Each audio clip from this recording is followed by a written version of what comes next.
sometimes when people are talking about something, they will be communicating very clearly, but they over and over again will be stating that they feel like they're not making sense, even when the person that they're talking to is showing them that like they understand what they're saying.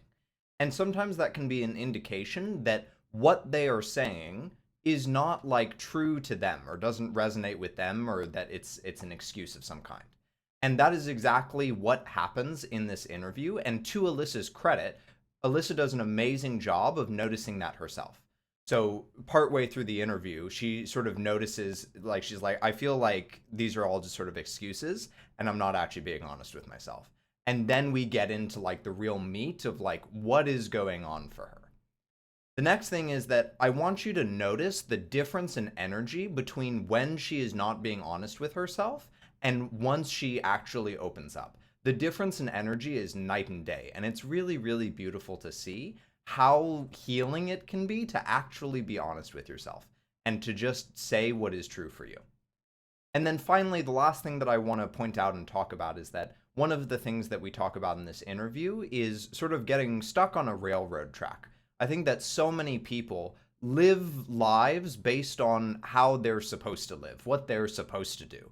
And they end up on a railroad track that someone else chose for them. And it can lead to all sorts of pain and suffering. And so, what I would really encourage is for you to start to forge your own railroad track, start to forge your own path, and you will find that it may be harder, but it is actually so much more fulfilling that it makes you happier in the long run. So, I hope you enjoyed the interview, and here we go. I'm only gonna see these kids once, maybe 2 or 3 times in a full year if I decide to take this job again. Like, I could just deal with it and like not stress about it anymore and be the laid back teacher and then just not care. Just leave my notes for the teacher and let the teacher take care of it. That's the other thing I can do. And that's, I feel like, I makes sense that I'm more willing to do that because it's a very avoidant thing. Like, Sure. let somebody else deal with it. Like, I'll just take notes and like I don't have to like directly be involved. Yeah, I think that it depends on like how you view subbing. So like, in School of Rock with Jack Black, It's been a long time since I've seen it. Jack Black just talks about how like he's like, as a substitute, like you're just a babysitter, and like the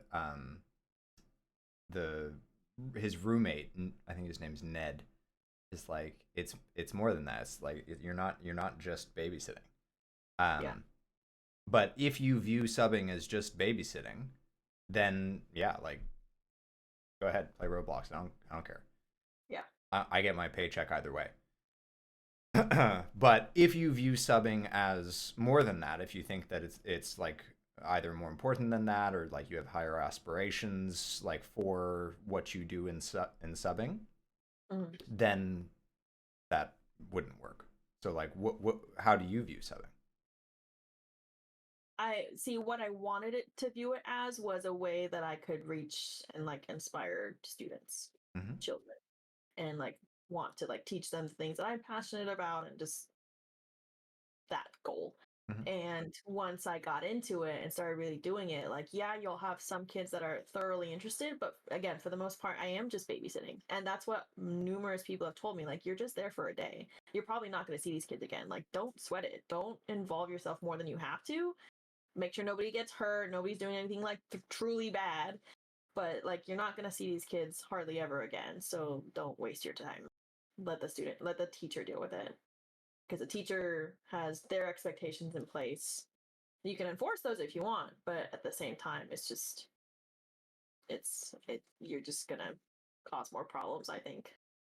So now it's more like a baby. I think I do end up treating it like a babysitting kind of job, unless the kids actually want to learn. Like today, they actually wanted to learn, which I thought was really cool. And like that, those are the days that like I thoroughly enjoy, which Mm. is why I think elementary might be better.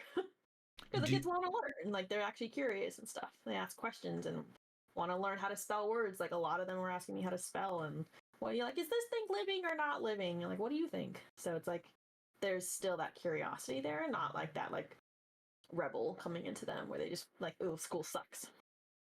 How much power do you think you have over that, whether like uh kids wanting to learn or not. I think it depends. I think I can have a lot of power. I think it just depends on how I direct the classroom and management. Like if I'm just like, all right, kids, get out your books. We're just going to do some silent reading for 20 minutes. Like that's not going to be enjoyable.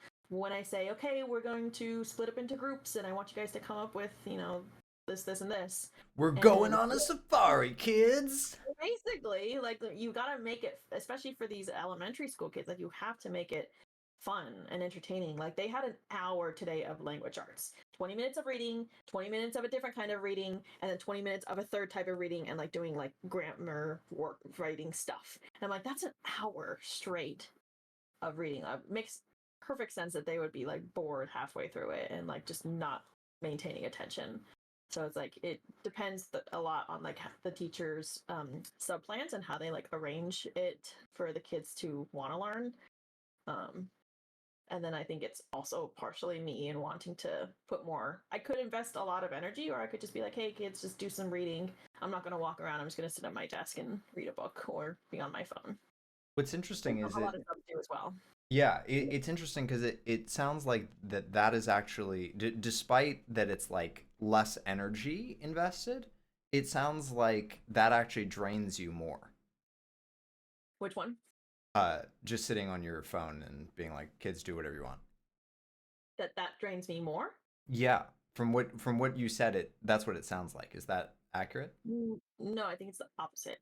Like it takes a lot of energy to keep walking around the classroom and actually like help out several students. Like I help multiple students for like several minutes at a time sometimes, and like that part is exhausting. So the reason that I said that is because earlier you were talking about how the days that you actually enjoy are the days where, like you actually get to teach the kids, where subbing isn't just a babysitting job. Right.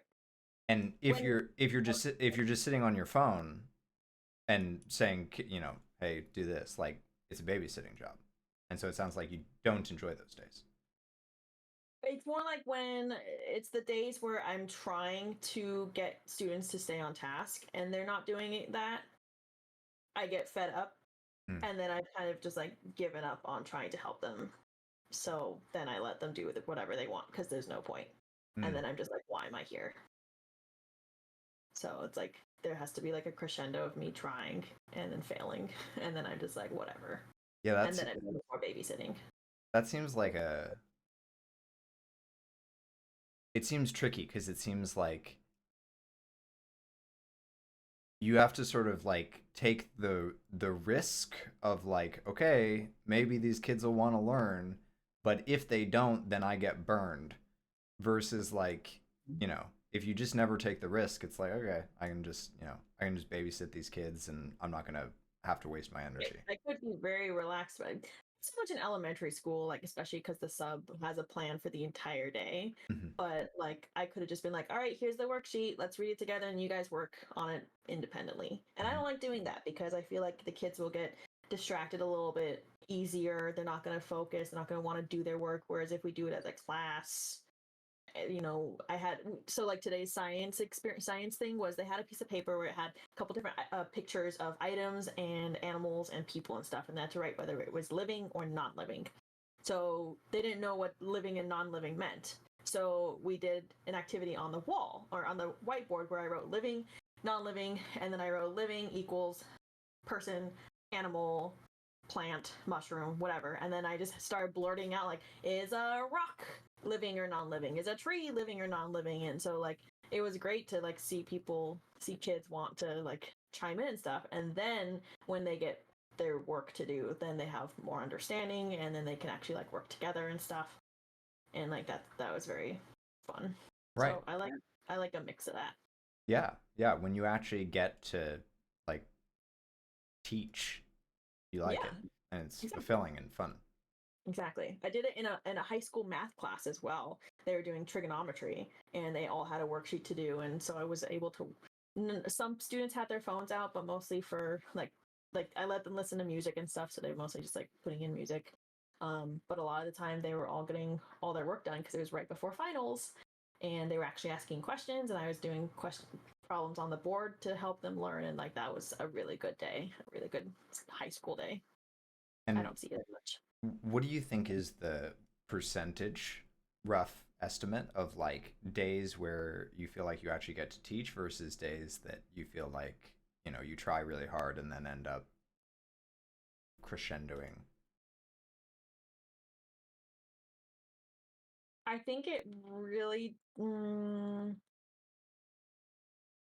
each grade will be different, whether it's elementary, middle, or high school. I think probably elementary, I've had a much better time teaching. Like I'm more able to do it. Middle school, I think middle school and high school are probably the same, and it's probably like a dang, it's hard because I don't sub that much, but I'd say it's close to like 50-50, where the kids just kind of maybe they'll get their work done but be like goofing off at the same time. Maybe it's only half of the class that I actually have to kind of worry about, whereas the other half is actually doing their work, and that's really hard to maneuver kind of as well. Um, and then like high school's probably more like 70-30 babysitting versus doing the work, because like I'm still intimidated by them. So for me to be like, hey guys, let's get our work done, like that's not going to feel as comfortable. Like of course they know they have to do the work, whereas like elementary, maybe they just have problems staying on task, but like high school they actually like choose to not do the work because like they don't care. So I'm intimidated by that, and so it's hard for me to try to enforce it. Mm. So yeah, I think it depends on the school. Also, it depends on the grade. It also depends on the subject. Like if it's a subject that I feel more comfortable in, like that's why I like to take the math, science, and art classes, because then I can actually like walk around and chime in and ask like, hey, do you need any help? Like this is actually my specialty. Like I can help you. Let's do some problems on the board. And then I feel like it's just easier to help out and get people intrigued because I can like chime in with like those random spider facts or something like that. Like today, I taught students that spiders have 6 or 8 eyes, whereas a lot of them thought they only had like 4. And I was Hmm. like, nope. So that's also a big indicator. But it seems brutal because like it sounds like 50 to 70% of the time you don't get to enjoy your job. Yeah. And it might be like not even on a day to day basis, but like a class to class. Like if I have like an honors math class, it's going to be usually way more enjoyable than like a regular math class. So it really kind of comes and goes, which is why it's hard to put a percentage on it. But I feel like um, more often than not, it's not what I want it to be. Mm. So, and I know it's different. Like a lot of people have told me when I like I talk about how I'm glad I did subbing and not go immediately for a credential, because Mm. like I wouldn't have realized I didn't want to teach. A lot of people are like, well, when you're a teacher, they are your children. Like it is your class. Like you can do it whatever you want. You can decorate it. You can organize it however you want. The students are going to respect you differently than if you were just a sub, and that is definitely going to have a big difference on like my perception of it. But I think I just don't have enough passion to want to do that full time, like we were saying before. Like it's just so much work still. And is that true in subbing as well? That it's like, yeah, sure, like I have power, uh, I have power to help inspire kids to learn stuff. Um, but I'm just not passionate enough about it to put in that much effort. Yeah, like what is the point in me having the drive and passion to teach if the students don't want to learn? So then Yeah. it's like, so then it is. It's like might as well just babysit, and then like if somebody like actively reaches out and says, hey, you know how do I do this, then you can teach. But like, Yeah, absolutely. And I love that. I love when like I am friend like I always come off as like friendly and welcoming and stuff. Like I don't ever want to be perceived as like non-caring immediately, at least. But like I want these students to be comfortable to be like, Miss Freeze, can you come over and help me with this? I'm like, absolutely. And like today I had one student that was like, you're the best sub ever, can you come back? I was like, let your teacher know. They can request free. And that's always a really like really heartwarming thing is when like I get several students that are like, "You were great." I'm like, "Thanks." That is nice. Because then in some way I did impact them. Like if they think I'm actually a good sub, a good teacher. Yeah. And that was very nice. I had someone that was like, "Can you be your teacher and not just our substitute?" I'm like, "Well, I don't know about that." Well, exactly. She's like, "Oh, we don't like her." I'm like, "Well, why not?" They're like, she's mean." I'm like, "Well, did you do something to deserve her being mean?" They're like, "No." I'm like, "I think you did." So yeah, it's just there's always I always go in with a different, not a different mindset. Like the mindset is like I'm here to follow the plan, and B, if students are interested, I'll teach them. But um that dynamic always changed. I always like quote unquote read the room because I don't want to try and just have it not like be what's the word, Disappointing. disappointing. Yeah, that's not the word I was looking for. Like when you try and it doesn't matter what you do, it doesn't work. Futile. Futile. Yeah, futile. Resistance is futile. Yeah, it's just not worth it to me. Yeah. Which is why, like, I always tell people, like, when I was zookeeping, my favorite part was the outreach stuff. Because what kids don't love seeing wild animals come onto stage and, like, show off and everything like that. Like, of course they're going to be interested. Or, like, on a museum trip when people go to, like, see cool museum stuff. Like, that's, like, I think the path that I would want if I stuck with some form of teaching. Like, more like, I want to say, like,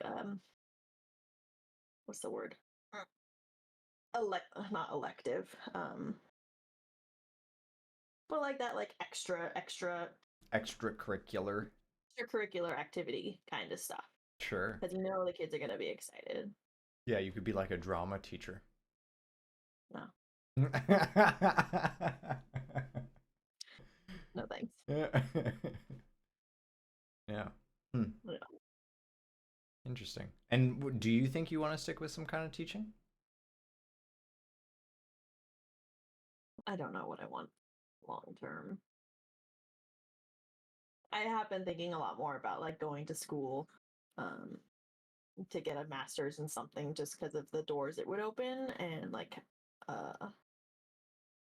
in any job, like for like biology and stuff, whether it's like a science job or like a teaching position or like a guide, like a nature guide kind of stuff. Sometimes having that like um title or that degree can just help to open those doors and be, I feel like, for me, okay, like here's the specific example that I'm thinking of. When I was watching that Twitch streamer, that science streamer, there was the paleontologist who's got a freaking doctorate, and then he was talking to a molecular biologist who's also got a doctorate.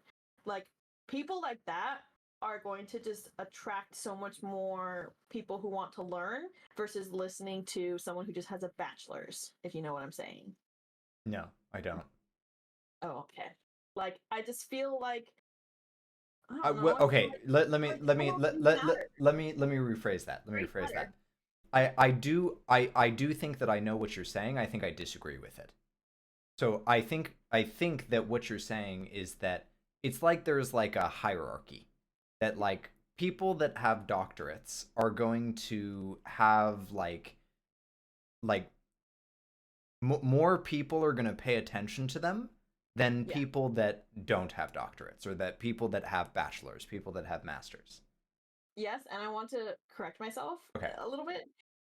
It's either that or having more, not random, but more experience slash knowledge that will make someone listen to you. Like if I had like so much more just knowledge about like animals or biology or whatever, then like there's nothing that wouldn't make me feel more qualified compared to someone who has just like a higher degree or a lesser degree. Like it's about like the facts that you're putting out there.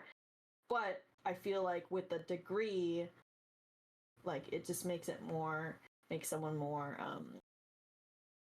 like they don't have to question like, are they telling, like, is this a factual stuff? Like if it's if someone with a doctorate, you're likely going to just believe it off like without a question.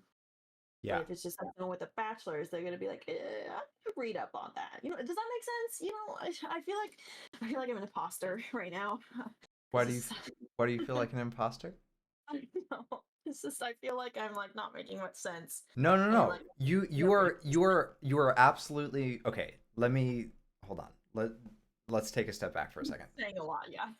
So, okay. So here's what I'm getting you're saying is that if somebody has a doctorate, Yeah. they have more authority on that topic.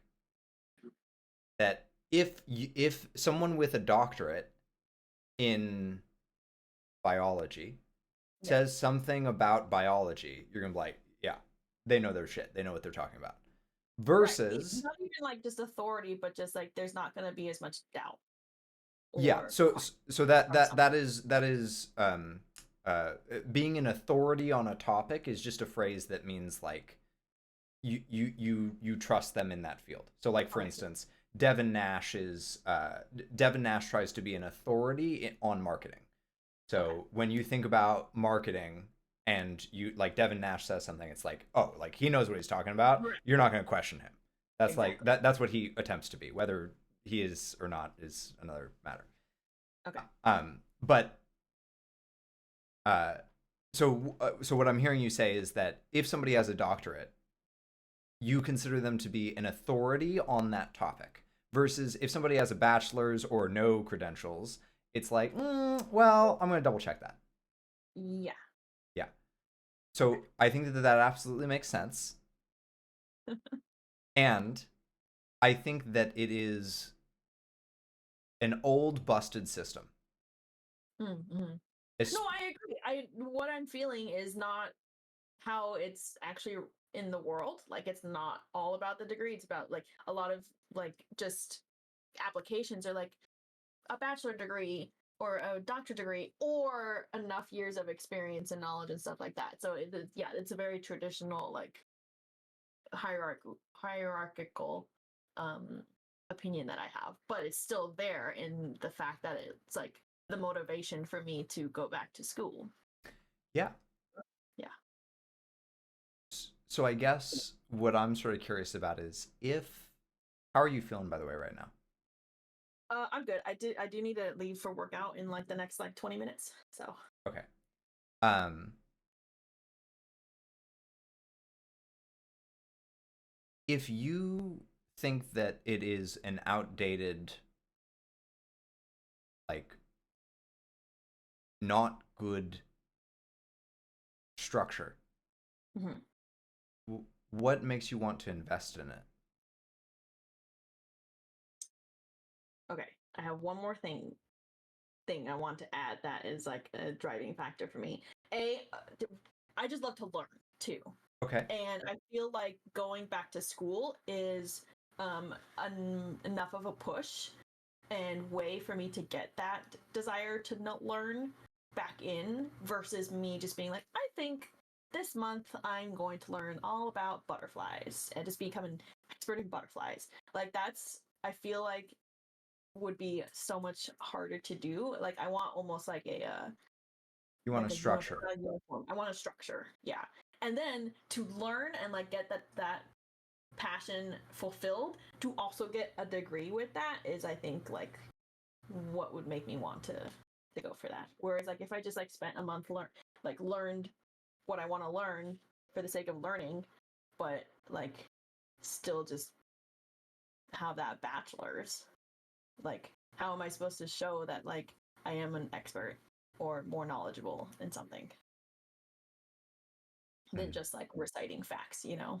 Like the doctorate helps or the degree helps to show like you do know this knowledge versus me having to like display it all, Mm-hmm. right? Mm-hmm. I feel very overwhelmed. Yeah, I can tell. I can tell. I'm trying to be conscious of that. Uh, Okay. what is it that's making you feel overwhelmed right now?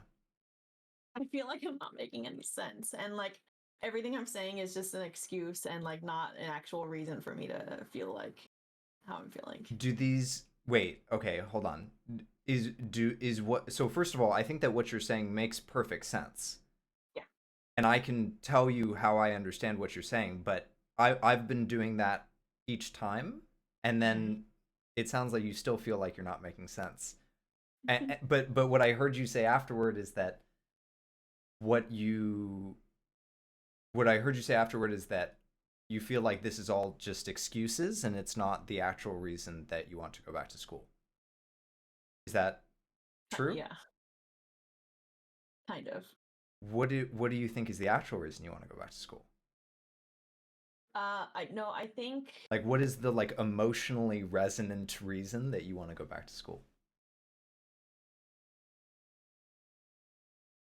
Mm,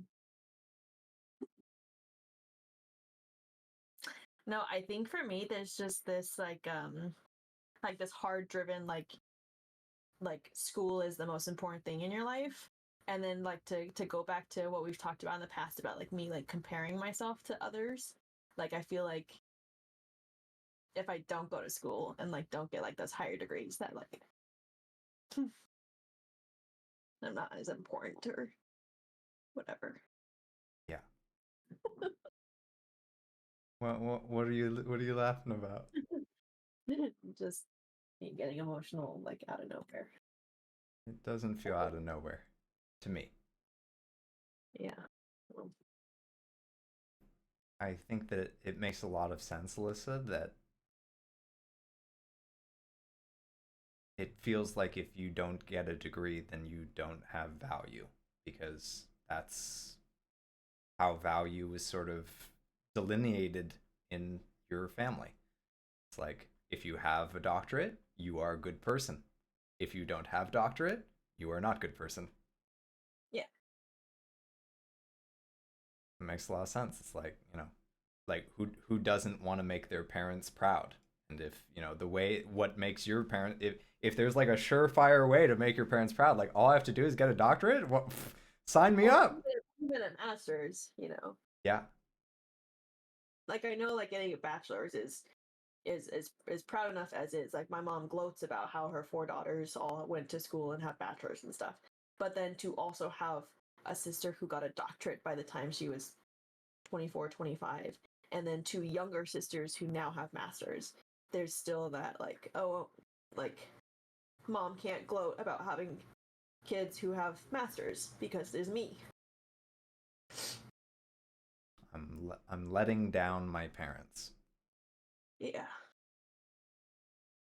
And I know they like never like make me feel well, I don't even know if I can say that anymore because like when I got really emotional the other week, like last week or whatever, I was talking to my mom. I don't know if I told you, but I had like maybe I did, but I had like a bit of a panic attack and stuff, and ended up calling my mom, and we were like chit chatting and just like staying like off topic and just asking how she was doing. But then like later on the conversation turned into like what made me feel so unhappy, and part of it was me not really knowing what I want to do in my life. Like every time mom and dad always come back to going back to school, getting a master's. Not ever like, well, what makes you happy? It's always like, what do you like, oh well, are you gonna come up to Evergreen? Like we know you'll love it here. And so like there's always like a hint of go back to school, go back to school, go back to school. And so I feel like yeah, I feel like like now I have to. Yeah. Even though I know there are parts of it that would make me very happy. Like I do want to go back to school because I do love learning, but I think there's also this like I need to do it to not feel like a failure. Yeah. And Because so right now I can't find a job or I don't know what job I would want that doesn't demand a higher degree. right. And so like to be very clear, Alyssa, like if you want to go back to school, then like 100% go back to school. I just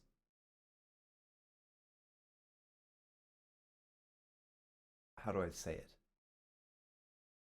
I want you to go back to school because it's what would make you happy, not because it's what your parents pressured you into.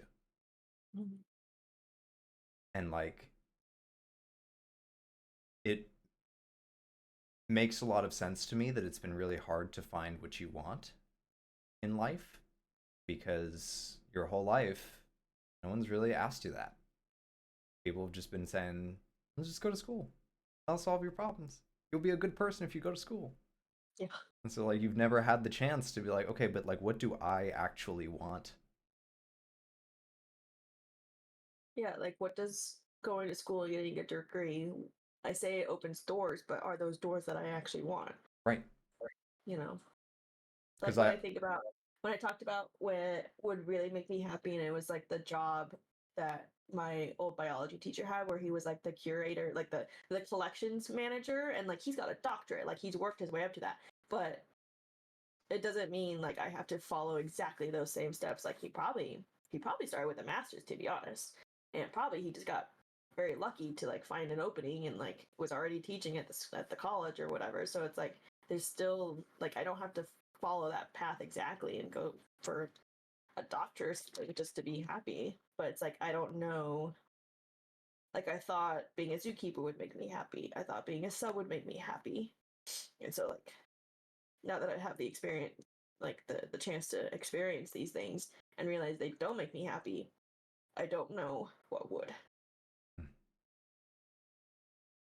And that's scary too because I think that's another reason why I feel like I need to go to school is to hopefully find some other things that could work, even though I don't know if they will. yeah. So I definitely have a bias. So I just want to acknowledge that bias before the thing I say, Okay. which is that um, my bias is that I don't like school. Mhm. I don't think school is all it's cracked up to be. Um, so with that bias in mind, I think that it used to be that if you went to school and got a degree, so like your parents' generation, if you went to school and got a degree, you would be successful. Like that was part of the, like railroad track that you followed. You go to school, you get good grades, you go to college, you get a degree, you get a good job, you get a good paying job, you can buy a house, you can build a family. It's laid out for you. Yeah. I don't believe it is that way anymore. And I don't think that that is my bias speaking. It could be, No, but I I don't don't think so. think that it is. And I think that now the problem is that because our parents only know, you know, what they learned, like they can't know the future. They can't know like, the way that things have changed. They still encourage kids to do that. But Hmm. the problem is like that shit doesn't work anymore. Like you go to school, you get a degree, and then you're in mountains of debt, and it doesn't even guarantee you a job. And even if it does guarantee you a job, a lot of times it's not a job you want. Yeah. And so I think that school is very, very helpful when you have a goal in mind. It's like, oh, I want to, like I want to learn coding and I want to work in computer science. Like like I feel super passionate about that. I'm going to go to school so I can get the degree, so I can get the computer science job, and I'm a happy camper. Hmm. 100% go to school. But I think that in terms of like college, university being a place for exploring, I'm not sure that it's as good of a place for that anymore because of how much debt it racks you with, Hmm. and that like the way that it's structured is not really for exploring. It's for specialization. It's for Right. like you pick a degree and then you get a degree in that and then you go to that job. Yeah. I think one thing that like I forget, um, but it has a lot of impact on is like even just like from from a personal standpoint, like when I got a bachelor's, like obviously I didn't have any debt, thank God. Thank my parents actually.